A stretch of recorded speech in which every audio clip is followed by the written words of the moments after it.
അതുകൊണ്ട് ഓപ്പണിംഗ് സീനിൽ ഇപ്പോൾ ഒരു കുഞ്ഞിനെയും അവരുടെ അമ്മയായിരിക്കും കാണിക്കുക. ആ അമ്മയാണെങ്കിൽ കുഞ്ഞിനോട് പറയും, നമ്മുടെ നിന്റെ ഉള്ളിൽ ഒരു ഡീമൺ ബ്ലഡ് അത് ഓടുന്നുണ്ട്. അതുകൊണ്ടാണ് നിന്റെ പപ്പ നിന്നെ ഉപേക്ഷിച്ച് പോയത്. നിന്റെ പപ്പ ഒരു മാർലിയനാണെന്ന് പറയും. അത് കേട്ടാ കുഞ്ഞ് ഞെട്ടും. മാർലിയൻസ് ഒരിക്കലും എൽഡിയൻസിന്റെ കൂടെ ജീവിക്കില്ല. നമ്മളും മാർലിയൻസ് ആയിരുന്നെങ്കിൽ നമുക്കൊരിക്കലും ഇങ്ങനെ സംഭവിക്കില്ലായിരുന്നു പറഞ്ഞ് അവരങ്ങനെ പൊട്ടിക്കരയും. ആ ഒരു പയ്യൻ അത് മറ്റാരുമല്ല, സാക്ഷാൽ റെയ്നർ. സെന്റ് കാണിക്കും. റെയ്നർ ആണെങ്കിൽ ഒരുപാട് വിഷമത്തോടു കൂടെ അവന്റെ പാസ്റ്റ് ആലോചിക്കുകയാണ്. അവൻ ഒരു എൽഡിയൻ ആണെങ്കിലും അവൻ നന്നായിട്ട് ട്രെയിനിങ് ഒക്കെ എടുത്ത് നല്ലൊരു കാരിയറായിട്ട് മാറുകയാണെങ്കിൽ അവനെ മാർലിയനാക്കി മാറ്റും. സോ അതുകൊണ്ട് തന്നെ അവന്റെ ചെറുപ്പം മുതൽ ഒരുപാട് കഷ്ടപ്പെട്ട് വളരെയധികം ബുദ്ധിമുട്ടി ട്രെയിനിങ് ചെയ്തിരുന്നു. അവൻ ഒരുപാട് കഷ്ടപ്പെട്ട് ബുദ്ധിമുട്ടി വലിയ വെയിറ്റ് ഒക്കെ ചുമന്ന് വലിയ വെയിറ്റുള്ള ഗണ്ണൊക്കെ അവന്റെ കയ്യിലേന്തി ട്രെയിനിങ് എടുത്ത കാര്യം അവൻ ആലോചിക്കും. കുതിരപ്പുറത്ത് വന്ന ഒരു മാർലിയൻ സോൾജിയർ ആണെങ്കിൽ അവരോട് ദേഷ്യപ്പെടൂ. നിങ്ങളിങ്ങനെ വെറുതെ ഓടിയിട്ട് യാതൊരു കാര്യവുമില്ല, നന്നായിട്ട് കഷ്ടപ്പെട്ട് ട്രെയിനിങ് എടുക്കാം പറയും. അതിനുശേഷം നമ്മുടെ ആ താടിക്കാരൻ അവനാണെങ്കിൽ ഹാപ്പി ആയിട്ട് ടീം മെമ്പേഴ്സിനോട് പറയും, നമ്മൾ ഇനി ഒരു വർഷത്തിനുള്ളിൽ ആ ഒരു പാരഡൈസ് ഐലാൻഡ് അവിടേക്ക് പോകാൻ പോവുകയാണ്. അതിനുള്ളിൽ നമുക്ക് ആ ടൈറ്റൻ പവർ അത് ലഭിക്കും. അത് കേട്ട് എല്ലാവരും അത്ഭുതപ്പെടും. നമ്മൾ ടോട്ടൽ 7 പേരാണുള്ളത്. അതിൽ 6 പേരാണ് അവിടേക്ക് പോകാൻ പോകുന്നത്. റെയ്നറിനാണെങ്കിൽ ഭയങ്കര സന്തോഷം. അപ്പൊ നമ്മൾ മാർലൈൻസ് ആവാൻ പോവാണോ? ഉടനെ പോർക്ക് പയ്യനാണെങ്കിൽ അവനെ കളിയാക്കും. ഒരു വിഡ്ഢിയാണ്, നിനക്ക് പവറില്ല, സ്കില്ലില്ല, ഒന്നുമില്ല. ഞാൻ അവിടേക്ക് പോയി കഴിഞ്ഞാൽ ഉറപ്പായാലും ആ ഒരു ഐലാൻഡ് മുഴുവനായിട്ടും അടിച്ച് തകർക്കും. നിന്നെ കൊണ്ട് ഒരിക്കലും ഈ ഒരു ടീമിൽ വരാൻ കഴിയില്ല എന്ന് പറയും. അത് ട്രെയിനറാണെങ്കിൽ ദേഷ്യപ്പെട്ട് അവർ രണ്ടുപേരും 150 പറഞ്ഞ് 100 പറഞ്ഞ് പൊരിഞ്ഞ് അട്ടിയിട്ടി ബഹളം ആണെങ്കിൽ അതിനെല്ലാം ശേഷം ട്രെയിനറിനെ അടിച്ച് താഴെയിട്ട് അവിടുന്ന് കടന്നു പോവാണ്. ബർണോൾഡ് ആണെങ്കിൽ അവനെ താങ്ങി എഴുന്നേൽപ്പിച്ച് അവന് സഹായമൊക്കെ ചെയ്തു കൊടുക്കും. ട്രെയിനറാണെങ്കിൽ ഒരുപാട് വിഷമത്തിൽ കരഞ്ഞുകൊണ്ട് ബർണോൾഡോട് പറയും, എനിക്ക് 13 വർഷം കാത്തു നിൽക്കാനായിട്ട് കഴിയില്ല. എനിക്കും ഇവരുടെ കൂടെ അവിടേക്ക് പോയി അവരുമായിട്ട് ഫൈറ്റ് ചെയ്യണം. നല്ലൊരു മാർലിയനായി മാറി അവരുടെ ടീമിൽ ചേരണം. അതെന്റെ വലിയ ആഗ്രഹമാണ്. ബർണോൾഡ് ആണെങ്കിൽ അവനെ സമാധാനിപ്പിക്കും, നീ ടെൻഷൻ ആവേണ്ട കാര്യമൊന്നുമില്ല. ഇവനല്ല ടീമിലേക്ക് ആരാണ് സെലക്ട് ചെയ്യുന്നതെന്ന് തീരുമാനിക്കുന്നത്. ഉറപ്പായാലും നിനക്ക് അവിടേക്ക് പോകാൻ കഴിയും. പക്ഷെ അതിരിക്കട്ടെ, ഈ 13 വയസ്സിൽ ആ ഒരു ഐലാൻഡിലേക്ക് പോയി അവരെ നശിപ്പിക്കാൻ നിന്നെ കൊണ്ടാവോ? അതിന് റെയ്നർ പറയും, തീർച്ചയായിട്ടും എന്നെ കൊണ്ട് പറ്റും. അതിനുവേണ്ടി ഏതറ്റം വരെ പോകാൻ ഞാൻ തയ്യാറാണ്. അവിടുന്ന് അങ്ങനെ ബ്ലാക്ക് ഔട്ട് ചെയ്ത ഇപ്പൊ ഐലാൻഡിലെ എറിനെ കാണിക്കും. എറിനാണെങ്കിൽ അങ്ങനെ ഹായ് ആയിട്ട് എന്തൊക്കെയോ ചിന്തിച്ച് കിടക്കുകയാണ്. പിന്നീട് കാണിക്കുന്നത് വലിയൊരു യുദ്ധമാണ്. അതിൽ ടൈറ്റൻ പവർ കിട്ടി ടൈറ്റനായി മാറിയ ആനിയെ കാണിക്കും. അവളെ കൊണ്ടാണെങ്കിൽ ആ ഹാർണിംഗ് പവർ അതൊക്കെ നന്നായിട്ട് ഉപയോഗിക്കാൻ കഴിയുന്നുണ്ട്. അവളുടെ പവറും സ്കില്ലും എല്ലാം മനസ്സിലാക്കിയ മാർലിയൻ ടീമാണെങ്കിൽ അവർ പാരഡൈസ് ഐലാൻഡിലേക്ക് അയക്കാനായി ഇപ്പോ ആനിയെ ഒന്നാമതായി തെരഞ്ഞെടുക്കുകയാണ്. രണ്ടാമതായി ആർമേർഡ് ടൈറ്റൻ, തിക് ലെയറുള്ള ഭീമാകാരനായിട്ടുള്ള ഒരു ടൈറ്റൻ പവറുള്ള ആള്. അത് മറ്റാരുമല്ല, സാക്ഷാൽ റെയ്നർ. സോ അവനെയും ആ ടീമിലേക്ക് സെലക്ട് ചെയ്തു. അടുത്തതായിട്ട് ജോ ടൈറ്റൻ, ആ പവറുള്ള മാർഷലിനെ ആയിരിക്കും അടുത്ത ടീമിലേക്ക് സെലക്ട് ചെയ്യുക. എന്നിട്ട് നമ്മുടെ ബീസ്റ്റ് ടൈറ്റൻ, അതായത് ആ കൊരങ്ങൻ ടൈറ്റൻ, അതിനുവേണ്ടി സീക്കിനെ ആയിരിക്കും തെരഞ്ഞെടുക്കുക. അടുത്തതായിട്ട് കോ ടൈറ്റൻ, കൊരങ്ങന്റെ മുഖമുള്ള സാധനങ്ങളൊക്കെ ചുമക്കാൻ കഴിയുന്ന ആ ഒരു ടൈറ്റൻ. അത് ആ ബീഗ് പെണ്ണാണ്. സോ അവളെ ആ ടീമിലേക്ക് എടുക്കും. അതിനുശേഷം കൊളോസ്റ്റൽ ടൈറ്റൻ, അത് മറ്റാരുമല്ല, സാക്ഷാൽ ബർണോൾഡ്. അങ്ങനെ അവർ 6 പേരെയും ഒരു യുദ്ധത്തിന് വിട്ടിരിക്കുകയാണ്. എൽഡേഴ്സ് ആണെങ്കിൽ അവർ യുദ്ധം ചെയ്യുന്നത് കണ്ട് അങ്ങനെ ആസ്വദിച്ച് നിൽക്കും. ഒരു എൽഡർ ആണെങ്കിൽ ഓപ്പോസിറ്റുള്ള കമാൻഡറിനോട് പറയും, ഇവര് ആ ഒരു പാരഡൈസ് ഐലാൻഡിലേക്ക് പോയി കഴിഞ്ഞാൽ ഉറപ്പായാലും അത് മിനിറ്റുകൾക്കകം തന്നെ തകർത്ത് അവിടെ ഇല്ലാതാക്കും. എനിക്കത് വിശ്വാസമുണ്ട്. പക്ഷെ കമാൻഡർ പറയും, ഇവരെല്ലാം പൊടി പിള്ളേരാണ്, ഇവരെ കൊണ്ടത് പറ്റുമെന്ന് എനിക്ക് ഉറപ്പൊന്നും തോന്നുന്നു. വലിയൊരു സിറ്റിയെ തന്നെ അവർ ഈസി ആയിട്ട് ഇല്ലാതാക്കി. സോ നമുക്ക് അവരിൽ ട്രസ്റ്റ് വെക്കാം. കട്ട് ചെയ്താ ഇവിടെ പോക്കോ ആണെങ്കിൽ ഇപ്പൊ റെയ്നറിനോട് ദേഷ്യപ്പെടുകയാണ്. ആ ആർമർ ടൈറ്റിന്റെ പവർ എന്തിനാണ് നിനക്ക് തന്നത്? മര്യാദയ്ക്ക് എനിക്കിതാ. കഴിഞ്ഞ തവണ വളരെ വിഷമിച്ചിരുന്ന റെയ്നർ ആണെങ്കിൽ ഇപ്പൊ കോൺഫിഡൻസോടുകൂടെ അറഗന്റോടുകൂടെ അവനോട് തിരികെ സംസാരിക്കും. കോടാണെങ്കിൽ ഉടനെ അവനെ പഞ്ച് ചെയ്യാനായിട്ട് ശ്രമിക്കും. ഉടനെ ബാക്കിയുള്ളവര് അവനെ പിടിച്ചു മാറ്റി, ഇത് എൽഡേഴ്സിന്റെ തീരുമാനമാണ്, ഇത് അവന്റെ തീരുമാനമല്ല എന്ന് പറയും. അവനാണെങ്കിൽ അതിൽ ഒരുപാട് വിഷമം. നെക്സ്റ്റ് ഡേ ഉണ്ടായിരുന്നവരെല്ലാവരും ഒരുപാട് ആരാവാരത്തോടു കൂടെ സെലക്ട് ചെയ്ത അവരെ ഇപ്പോ ആ ഒരു ഐലാൻഡിലേക്ക് അയക്കാൻ റെഡിയാവും. ദൂരത്തായിട്ട് അവന്റെ അമ്മയാണെങ്കിൽ സന്തോഷത്തോടു കൂടെ റെയ്നറിനെ യാത്ര അയക്കുകയാണ്. അപ്പോഴായിരിക്കും റെയ്നർ അവന്റെ പപ്പയെ കാണുക. അവൻ സന്തോഷത്തോടു കൂടെ പപ്പയുടെ അടുത്തേക്ക് ഓടി വരും. ഇനി മുതൽ പപ്പയ്ക്ക് ഞങ്ങളോടൊപ്പം കഴിയാം, ഇപ്പൊ ഞങ്ങളും റെയ്നർ ഫാമിലിയിലെ ഒരു അംഗമാണെന്ന് പറയും. അത് കേട്ട് ആളാണെങ്കിൽ ദേഷ്യപ്പെടും, നിങ്ങൾ എർഡിയൻ ഫാമിലിയിലെ ഒരു മെമ്പേഴ്സ് തന്നെയാണ്. എന്തൊക്കെ ചെയ്തിട്ടും നിങ്ങൾക്ക് അർലിയൻ ഫാമിലിയിലേക്ക് എത്തിപ്പെടാനായിട്ട് കഴിയുന്നില്ല. നിങ്ങളെപ്പോലുള്ളവരെ എന്റെ അടുത്ത് പോലും വരുന്നത് എനിക്കിഷ്ടമല്ല.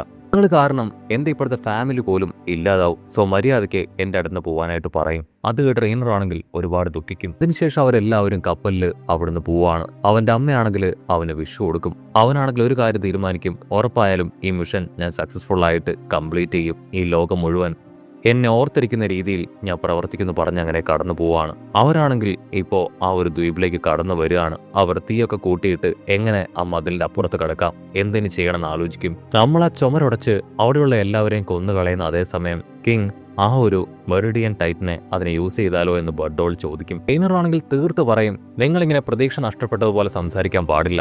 ഉറപ്പായാലും നമ്മളുടെ ലക്ഷ്യത്തിൽ നമ്മൾ വിശ്വസിക്കണം, നമ്മൾ ഇവരെ തോൽപ്പിക്കും. ആ സമയം മാർഷൽ ആണെങ്കിൽ ഇപ്പോ റെയ്നറിനോട് സോറി പറയും, കിനറിനോട് സോറി പറയും, നീ എന്നോട് ക്ഷമിക്കണം, എന്റെ ബ്രദറിനെ സെലക്ട് ചെയ്യാൻ വേണ്ടിയിട്ടാണ് ഞാൻ നിന്നോട് അപ്രകാരം നടന്നത്. കിനറിനാണെങ്കിൽ ഭയങ്കര അത്ഭുതം, മാർഷൽ അപ്രകാരം അവനോട് സോറി പറയുമെന്ന് അവൻ പ്രതീക്ഷിച്ചതല്ല. അടുത്ത നിമിഷം യുമിർ ആണെങ്കിൽ എഴുന്നേറ്റ് വന്ന് ഇപ്പൊ റെയ്നറിനെ കഴിക്കാനായിട്ട് ശ്രമിക്കും. മാർഷൽ ആണെങ്കിൽ അവനെ തള്ളിവിടും. ആ സമയത്താണ് യുമീർ മാർഷലിനെ കഴിക്കുന്നത്. ആ ഒരു കാര്യം അത് റെയ്നറിന്റെ മനസ്സിനെ അങ്ങനെ ഇളക്കി മറിക്കും. അവനാണെങ്കിൽ ഭയപ്പെട്ട് ദൂരേക്ക് പോയി ഛർദ്ദിക്കുകയാണ്. ആനയാണെങ്കിൽ അവനെ തട്ടിത്തെറിപ്പിക്കും. നീ ഇങ്ങനെ ഭയപ്പെടാനായിട്ട് പാടില്ല, നമ്മുടെ ലക്ഷ്യം നിറവേറ്റണം. ഇനി നമ്മുടെ കൂടെ ഉണ്ടാവില്ല എന്നുള്ള സത്യം അത് നമ്മൾ മനസ്സിലാക്കണം. ആക്ച്വലി അവരോട് മതിലിന് പുറത്ത് ടൈറ്റൻസ് ഉണ്ടാവില്ല എന്നാണ് അവരുടെ എൽഡേഴ്സ് പറഞ്ഞയച്ചത്. പക്ഷെ അതിന് വിപരീതമായിട്ട് ഇപ്പോൾ ടൈറ്റനുണ്ട്. ഒരു അപ്രതീക്ഷിത അറ്റാക്ക് അത് അവർ പ്രതീക്ഷിച്ചതല്ല. മാർഷലിനെ ഭക്ഷിച്ച ആ ഒരു ടൈറ്റനെ അവനെ കണ്ടെത്തണം, അവനുമായിട്ട് നമുക്ക് തിരികെ പോകണമെന്ന് പറയും. അതിന് റെയ്നർ പറയും, ഒരു കാരണവശാലും മിഷൻ കംപ്ലീറ്റ് ചെയ്യാതെ തിരികെ പോകാൻ പാടില്ല. അവനില്ലാതെ മിഷൻ കംപ്ലീറ്റ് ചെയ്യുക എന്നത് ആയിട്ടുള്ള കാര്യമാണ്. പക്ഷെ തിരിച്ചു പോയാൽ നമ്മളെ 3 പേരെയും പണിഷ് ചെയ്യും. സോ എന്ത് വില കൊടുത്തും നമുക്കിത് കംപ്ലീറ്റ് ചെയ്യണം. അതിനുശേഷം മാർഷലിനെ ഭക്ഷിച്ച അവനെ കണ്ടെത്തണം. ആനയാണെങ്കിൽ ഇതിനെല്ലാം കാരണക്കാരൻ നീയാണെന്ന് പറഞ്ഞ് ഇപ്പോ റെയ്നറിനെ അറഞ്ചം പുറഞ്ചം തല്ലി കൊല്ലാനാക്കുകയാണ്. അതിനുശേഷം അവൾ തിരികെ പോകാൻ ശ്രമിക്കും. അവനാണെങ്കിൽ ചാടി എഴുന്നേറ്റ്, നിനക്കാവശ്യം അവനെയല്ലേ, ഇന്നു മുതൽ ഞാൻ ട്രെയിനർ അല്ല എന്ന് പറഞ്ഞ് അവളുടെ കഴുത്ത് പിടിച്ച് ഞെരിക്കും. ഇപ്പൊ ഞാനാണ് മാർഷൽ എന്ന് പറഞ്ഞ് അവൻ കൂടുതൽ പവറിൽ അവളുടെ കഴുത്ത് ഞെരിക്കും. അവളുടെ ബോധം പോവും. പിന്നീട് അവൻ ടൈറ്റനായി മാറി ആ ഒരു വലിയ ചുമര് അത് തകർത്ത് അകത്തേക്ക് പോകും. ഹോസ്റ്റൽ ടൈറ്റനെ കണ്ട് ഇപ്പൊ എറിനും ഫ്രണ്ട്സും അവരാണെങ്കിൽ ഭയന്ന് അവിടുന്ന് ഓടുകയാണ്. അതേസമയം റെയ്നർ ആണെങ്കിൽ ഒരുപാട് കാര്യങ്ങൾ ആലോചിക്കും. ഇത്രയും വലിയൊരു മിഷൻ അതെനിക്ക് കിട്ടിയത് എൻ്റെ അച്ഛനെ തിരികെ പിടിക്കണം എന്നൊരാഗ്രഹത്തോടു കൂടെയായിരുന്നു. പക്ഷേ ഇനി അത് നടക്കില്ല. അവസാന സമയം എന്തിനായിരിക്കും അവൻ എന്നോട് മാപ്പ് പറഞ്ഞത്, എന്റെ ജീവൻ രക്ഷിച്ചത്, എനിക്കൊന്നും മനസ്സിലാവുന്നില്ല എന്ന് പറഞ്ഞ് ആ മതിൽ തകർത്ത് അകത്തേക്ക് വരും. തൊട്ടു പിന്നാലെ മറ്റു ടൈറ്റൻസും അകത്തേക്ക് അങ്ങനെ കടന്നു വരികയാണ്. അങ്ങനെ ആ വലിയ യുദ്ധത്തിന് ശേഷം നമ്മുടെ ആൾക്കാർ 3 പേരും അവരാണെങ്കിൽ നൈസായിട്ട് ഇപ്പോ അവിടെ ആ ഗ്രാമത്തിലെ തന്നെ ഒരു മെമ്പേഴ്സായിട്ട് മാറുകയാണ്. പിന്നീട് അവർ സർവേ കോപ്സ് ആ ഒരു ടീമിലും വന്ന് ചേരും. റെയ്നറും ബെർണോൾഡും എല്ലാവരുമായിട്ട് ഫ്രണ്ട്ഷിപ്പ് ക്രിയേറ്റ് ചെയ്യുന്ന അതേസമയം ആനയാണെങ്കിൽ ആ ഒരു രാജകുടുംബത്തിന്റെ പേരുകൾ അത് തേടിപ്പോവും. എങ്ങനെയെങ്കിലും ആ ടൈറ്റൻ പവർ സ്വന്താക്കുക എന്നതാണ് അവളുടെ ലക്ഷ്യം. ഒരുപാട് കഷ്ടപ്പെട്ട് ബുദ്ധിമുട്ടി കെനി അക്രമാനെ കണ്ടെത്തും. അതിനുശേഷം നൈസായിട്ട് അവനെ ഫോളോ ചെയ്യുമ്പോൾ ഇവിടെ കെനിയാണെങ്കിൽ ആ കാര്യം മനസ്സിലാക്കി നൈസായിട്ട് അവളുടെ മുൻപിൽ നിന്ന് ഇൻവിസിബിളായി അവളുടെ തൊട്ട് പുറകിൽ വരൂ. നീ കുറെ നേരമായി എന്നെ ഫോളോ ചെയ്യുന്നതായിട്ട് ഞാൻ മനസ്സിലാക്കുന്നു, എന്താണ് നിന്റെ ഉദ്ദേശം? അതിന് അവളാണെങ്കിൽ മറുപടി പറയും, എന്റെ അമ്മ പറഞ്ഞത് ഞാനും എന്റെ അമ്മയും ഈ ഗ്രാമത്തിന്റെ ഒരു കോണിൽ ഒരുപാട് വർഷങ്ങളായി ഒതുങ്ങി കഴിയുന്നു. ഈ ഇടയ്ക്കാണ് എന്റെ അച്ഛനെക്കുറിച്ചുള്ള ചില ഡീറ്റെയിൽസ് അമ്മ എന്നോട് പറഞ്ഞത്. അതെല്ലാം കൂട്ടി വായിച്ചപ്പോൾ എന്റെ അച്ഛൻ അത് നിങ്ങളാണെന്ന് തോന്നി. അതുകൊണ്ടാണ് ഞാൻ നിങ്ങളെ ഫോളോ ചെയ്തത്. അത് കേട്ട് കിനിച്ചിരിക്കും. നിന്റെ സ്റ്റോറിയൊക്കെ അടിപൊളിയായിട്ടുണ്ട്, പക്ഷേ അതത്ര വിശ്വാസയോഗ്യമല്ല.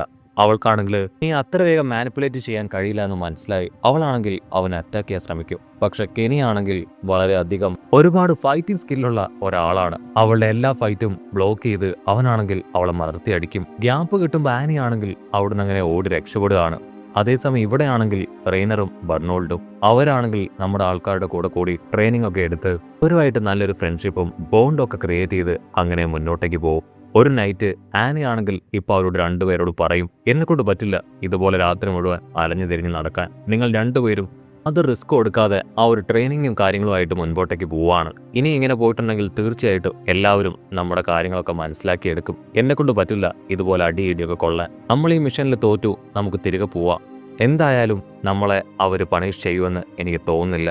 അതിന് റെയ്നർ പറയും, നമ്മൾ ഇവിടേക്ക് വന്നിട്ട് 5 വർഷം കഴിഞ്ഞ് വെറും കൈയോടുകൂടെ തിരികെ പോയ ഒരു കാരണവശാൽ അവർ സന്തോഷത്തോടു കൂടെ നമ്മളെ സ്വീകരിക്കില്ല. ഉറപ്പായാലും പണിഷ്മെന്റ് തരും. നമുക്ക് ഇനിയും കുറെ കാര്യങ്ങൾ ഇവിടെ ചെയ്യാൻ പറ്റും. നമുക്ക് എത്രയും വേഗം ആ വാൾ റോസ് തകർക്കാം. ആ ചുമരിനുള്ളിൽ നമ്മൾ അന്വേഷിക്കുന്ന ഡീമൺ ഉണ്ടോ എന്ന് എത്രയും വേഗം കണ്ടെത്താം. അത് കേട്ട് ആനി പറയും, അങ്ങനെ ചെയ്താൽ നിന്റെ ഫ്രണ്ട്സ് അവർ മരിച്ചു പോകില്ലേ?